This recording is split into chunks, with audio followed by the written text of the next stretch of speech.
মন খারাপ লাগলে ঘুরতে আসা, একঘেয়ে জীবন থেকে কিছুদিনের জন্য ছুটি পেতে ঘুরতে আসা, আর ঘুরতে এসে রিল্যাক্স করতে হলে প্রকৃতির মাঝে নিজেদের সুখ, মুখের হাসি খুঁজে পাওয়া। এই জন্যেই তো ঘুরতে আসা। ঘুম থেকে চোখ খুলেই এরকম সুন্দর সকাল আর সবুজে ঘেরা প্রকৃতি, এটাই তো ভালো লাগা। আর এই জন্যেই অফিসের ছুটি জোগাড় করে পালিয়ে আসা নিজেদের সুখ খুঁজে নেওয়ার তাগিদে।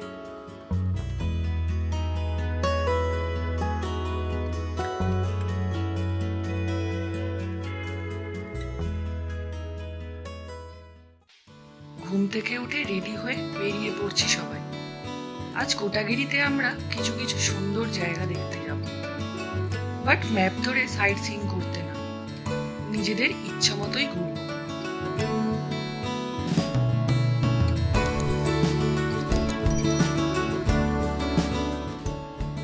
আজ সবুজ পাহাড়ের মাঝে আমরা হারিয়ে যেতে বেরিয়েছি। যে জায়গাগুলো ভালো লাগবে সেই জায়গাগুলোতেই সময় কাটাবো আমরা।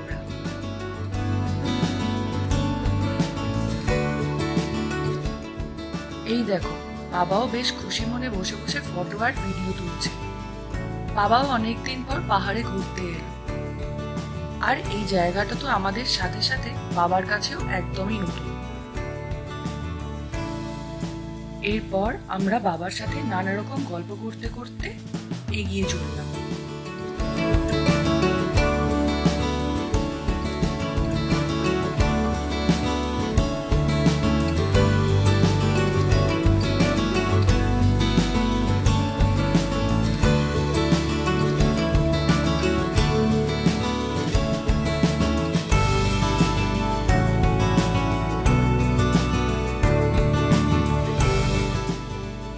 হঠাৎই এই জায়গাটা থেকে বেশ ফাঁকা আর সুন্দর ভিউ দেখে দাঁড়িয়ে পড়লাম। দেখো চারিদিকটা কত সুন্দর।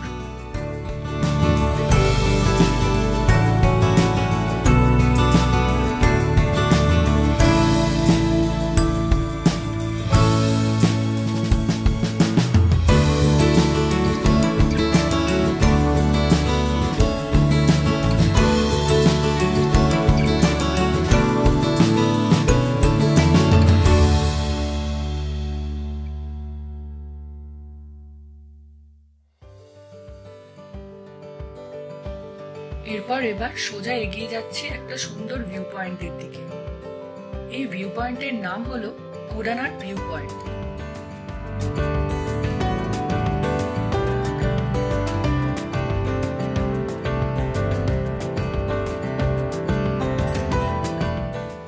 গাড়িটা একটু দূরেই পার্ক করে রাখতে হলো এখানে। এই ভিউ পয়েন্টটার এন্ট্রি ফি 30 টাকা করে পার পারসন। বেশ খানিকটা হেঁটে যেতে হবে ভিউ পয়েন্ট অবধি।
এই ভিউ পয়েন্টটা রিয়েলি খুব সুন্দর। আরো বেশি সুন্দর লাগতো যদি মেঘলা আকাশ থাকতো। এই ভিউ পয়েন্টের কিছু ছবি আমাদের ইনস্টাগ্রাম প্রোফাইলে আছে। আমাদের ইনস্টাগ্রাম প্রোফাইলটা ফলো করে তোমরা ছবিগুলো দেখতে পারো। নিচে নেমেই একটা ছোট্ট দোকান আছে, যদিও বেশি কিছু পাওয়া যায় না, তাও টুকটাক খাবার জিনিস রাখা আছে। বাবা একটা মুড়ির প্যাকেট কিনলো আর খেতে খেতে এগিয়ে গেলাম সবাই মিলে গাড়ির দিকে।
দুপুর হয়ে গেছে এখন। বেশ অনেকটা রাস্তা এসে এবার দুপুরের খাবার খাবো বলে ঢুকে পড়লাম একটা রেস্টুরেন্টে। যেহেতু দোকানপাট বা রেস্টুরেন্ট খুব কম চোখে পড়ছে, তাই যখনই এই রেস্টুরেন্টটা চোখে পড়লো লাঞ্চ করার জন্য ঢুকে পড়লাম।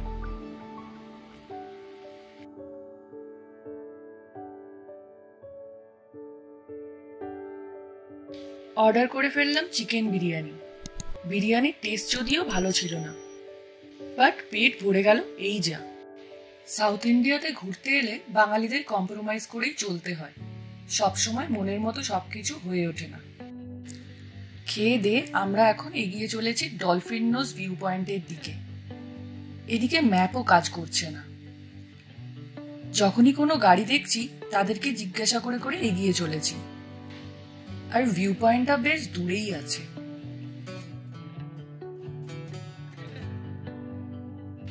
যেতে যেতে হঠাৎই মনে হলো আর যাব না ভিউ পয়েন্ট অব্দি, তাই একটা সুন্দর চা বাগান আর তার পাশে একটা ছোট্ট ক্যাফে দেখে দাঁড়িয়ে পড়লাম। আমাদের হোমস্টেও এখান থেকে বেশ অনেকটা দূরে, সন্ধেও হয়ে আসছে, তাই আর এগোলাম না। তবে এটাও একটা সুন্দর ভিউ পয়েন্ট, কন্নুরের সিঙ্গারা টি এস্টেট।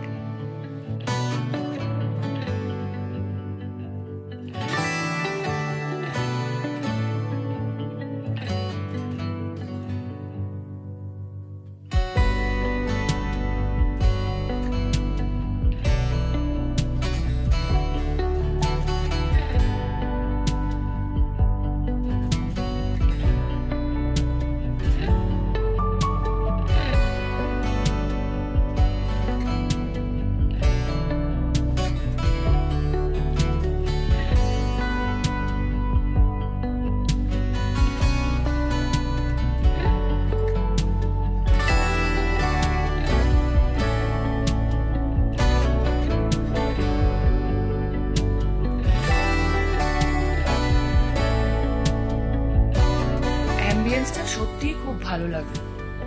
ভিউটা দেখতে দেখতে চাও খাওয়া হলো। এবার এখান থেকে বেরিয়ে যাওয়ার পালা। সন্ধ্যের আগেই আমরা হোমস্টেতে ফিরে যাওয়ার চেষ্টা করছি, আর বাবাও বেশ টায়ার্ড ফিল করছে সারাদিন ঘুরে ঘুরে, তাই গাড়ি স্টার্ট করে এবার ফিরে যাচ্ছি হোমস্টের দিকে।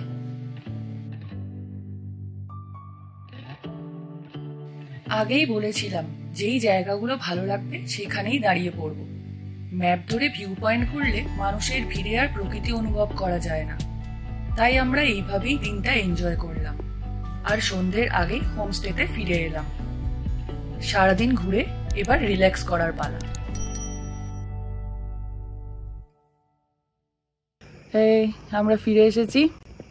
ডলফিন নোজ তো আর আমাদের দেখা হলো না, অন্ধকার হয়ে এসছে। আর তারপরে কালকে আমরা আবার ওয়ানাডের দিকে যাব। এখন ছাদে আছি আমাদের হোমস্টের এয়ারবিএনবির। রুমটা দেখালাম না, রুমটা দেখানোর মতো নয়, বাট ভিউটা ভালো, খুব সুন্দর চারিদিকে। 3000 টাকায় রুম পেয়েছি। 3000 টাকা তো, 3000 টাকায় রুম। এখন এখানটায় সিজন, তাই জন্য রুমের ভীষণ এক্সপেন্সিভ, উটিতে রুম পাওয়া যায়নি,